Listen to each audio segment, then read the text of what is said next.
Second non complies 200 rupees का fine है, third and onward each non complies 300। अब student के ड्रेस कोड का जो एक्सट्रैक्ट है वो भी मैं रीड कर रहा हूं। For male student, coat shirt and trouser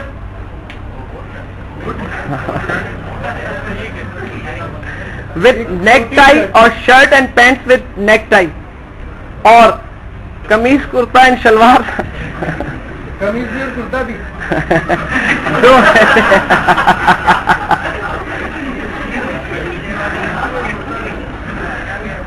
अब पता नहीं इसका क्या मीनिंग है। आपके सेकंड मार्क्स पे इसीलिए आज उनको ख्याल आया है।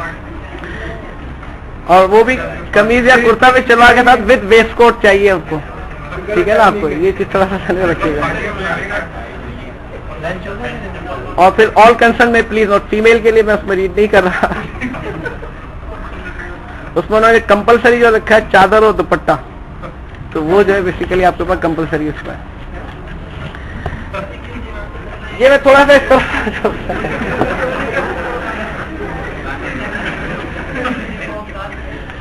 अच्छा, इसमें मैं जो इंक्रीज के हवाले से बात कर रहा हूँ, देखिए 1800 का जो इंक्रीज कंपनी के अंदर आ रहा है आपके पास में 1800 के हवाले से, तो उसका रीजन हमारे पास इफेक्टिवली ये है कि जो भी कंपनी इन्वेस्ट कर रही है उसके अगेंस्ट 20% रिटर्न जनरेट कर रही है। कि हम इसको भी कन्वर्ट कर सकते थे 6000 into 100/20 पे, ये भी हमारे पास जो है वो 30,000 बात एक ही है। एक शेयर होल्डर जो 30% शेयर होल्डिंग रखता है, वो जब ये प्रोसेस परफॉर्म करता है कि जी में शेयर को बेचे और परचेज कर ले अनगेट के अंदर, तो वो 1800 का बेनिफिट ले रहा है। और 1800 का जो बेनिफिट रेज कर रहा है वो उसकी टोटल इन्वेस्टमेंट का 30% है। टोटल आपके पास सरप्लस का 30%, तो 6000 का जो बेनिफिट है वो तमाम शेयर होल्डर्स को मिलेगा। और ये बेनिफिट कंपनी यू के अंदर इसलिए मिल रहा है क्योंकि कंपनी यू का रेट ऑफ रिटर्न 20% है। अगर इस 6000 को 100% पे कन्वर्ट करें तो जो टोटल डिफरेंस आ रहा है वो कितने का है? 30,000। अदर वे अराउंड करने के अगर 1800 की जो अर्निंग बढ़ रही है वो 20% रेट ऑफ रिटर्न पे बढ़ रही है, तो एज अ रिजल्ट आपके पास इन्वेस्टमेंट का जो अमाउंट बदला है 30%, वो 9000 का बेनिफिट है। और 9000 का बेनिफिट है भी स्टेटस है यहाँ पे, क्योंकि आपकी शेयर होल्डिंग यहाँ 30% थी, यहाँ 39% हो गई है। तो वो 9000 का जो डिफरेंस है उसी के वजह से आपको बेनिफिट मिल रहा है। और आपकी टोटल शेयर होल्डिंग 30% है। अगर उसको आप 100 पे कन्वर्ट करें तो टोटल एडवांटेज है 30,000 का। By the passage of time जैसे जैसे जी की वैल्यू कम होगी वैसे वैसे आपके पास ये अमाउंट कम रियलाइज होना शुरू होगा, एंड उसी रेशियो से आप एडजस्ट करना शुरू करोगे और ये सरप्लस अमाउंट जो 1800 का अभी मिल रहा है वो ग्रेजुअली कम होना शुरू होगा। और कम होते होते बेसिकली ये उस लेवल पे आएगा जहां पे ये डिफरेंस 0 हो जाए, तभी ये प्रोसेस जिसमें जी में शेयर बेचने का और यू में शेयर परचेज करने का जो प्रोसेस है वो रुकेगा।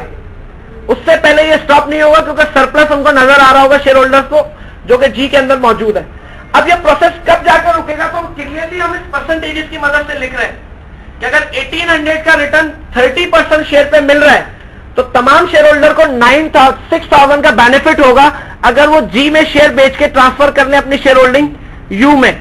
और ये 6000 जो है बेसिकली उस टोटल इन्वेस्टमेंट का 20% रिटर्न है जो कि यू जनरेट कर रहा है। तो अगर इस 6000 को हम उस 20% रिटर्न से अगर ओरिजिनल इन्वेस्टमेंट की बात करें तो इसका मतलब इस 6000 पे जो बेसिकली जो 6000 का सरप्लस प्रॉफिट आ रहा है उसके अगेंस्ट इन्वेस्टमेंट की वैल्यू बनती है 30,000 रुपए की। तो ये 6000 के एलिमेंट को जीरो करने के लिए जरूरी है कि 30,000 से आपकी टोटल इन्वेस्टमेंट की वैल्यू कम होनी चाहिए। और जब कम होगी तो ऑटोमेटिकली गियर्ड और अनगियर्ड की मार्केट वैल्यूज जो हो जाएंगी वो सेम हो जाएंगी। तो जो एमएम हाइपोथेसिस के अंदर जो विदाउट टैक्स के हवाले से जो इश्यू है वो इस फिनोमेना पे काम करता है। जो लास्ट क्लास में हमने थोड़ा सा डिफरेंटली आइडेंटिफाई किया था गियर्ड और अनगियर्ड के हवाले से, यहां आर्बिट्रेज प्रोसेस को बेस बनाते हुए किया। एग्जामिनेशन क्वेश्चन में एक सिंपलेस्ट फॉर्म तो ये हो सकता है कि आपसे आर्बिट्रेज प्रोसेस पूछा जाए, लेकिन मुमकिन है कि ये इस तरह नहीं पूछा जाएगा जो हम कल डिस्कस कर रहे होंगे जब इसमें टैक्स को लाएंगे और फिर अनगियर्ड से हम गियर्ड में स्विच ओवर करवाएंगे। तो उस वक्त ये मोस्ट लाइकली ये बहुत स्ट्रेट फॉरवर्ड है कि आप गियर्ड से अनगियर्ड में जाए विदाउट टैक्स आएगा, तो या तो ये आ सकता है कि गियर्ड से आप अनगियर्ड में ट्रांसफर हो विद टैक्स, या अनगियर्ड से ट्रांसफर हो जाए गियर्ड के अंदर, या तीसरी चीज ये हो सकती है कि आपके पास इन्वेस्टमेंट की वैल्यू अलग अलग हो, एक लार्ज कंपनी और एक स्मॉल कंपनी हो। एक फॉर एग्जांपल अनगियर्ड और गियर्ड हमने इक्वल साइज की कंपनीज ली है, लेकिन ये भी तो हो सकता है कि अनगियर्ड जो गियर्ड के मुकाबले में ट्वाइस लार्जर हो या गियर्ड ट्वाइस लार्जर हो, तो उस सूरत में ये आर्बिट्रेज प्रोसेस किस तरह वर्क करेगा, तो ये 3 पॉसिबिलिटीज है जो हम कल की क्लास में इस पे कंसंट्रेट करेंगे। आज जो एमएम हाइपोथेसिस के विदाउट टेक्स्ट के जो फॉर्मूले है वो हमारे कल के क्वेश्चन नंबर 1 से ही जो है क्लियर हो जाएंगे आपको। हम इसी तरह का फिनोमेना डेवलप करके इसी क्वेश्चन में टैक्स रेट आइडेंटिफाई कर लेंगे और जो फॉर्मूला हमने आज टेकन फॉर ग्रांटेड के तौर पे लिखे हैं वो कल हम इसको ड्राइव कर लेंगे। यहाँ से फोटो कॉपी जरा, उसमें मैंने उनको कंसोलिडेटेड कैश फ्लो के दी 4 क्वेश्चन दिए हुए। हाँ 4 क्वेश्चन।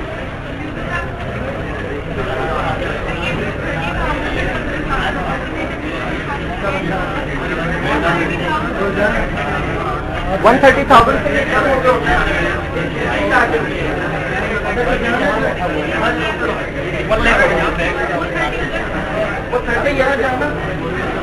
ये मेरा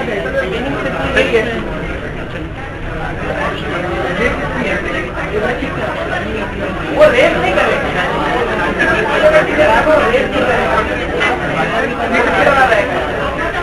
वही बंदा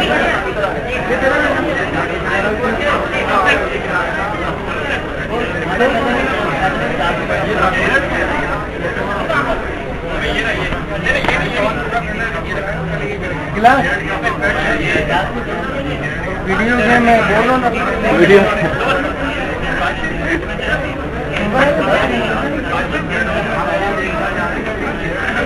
ये बुक आपकी रहेगी।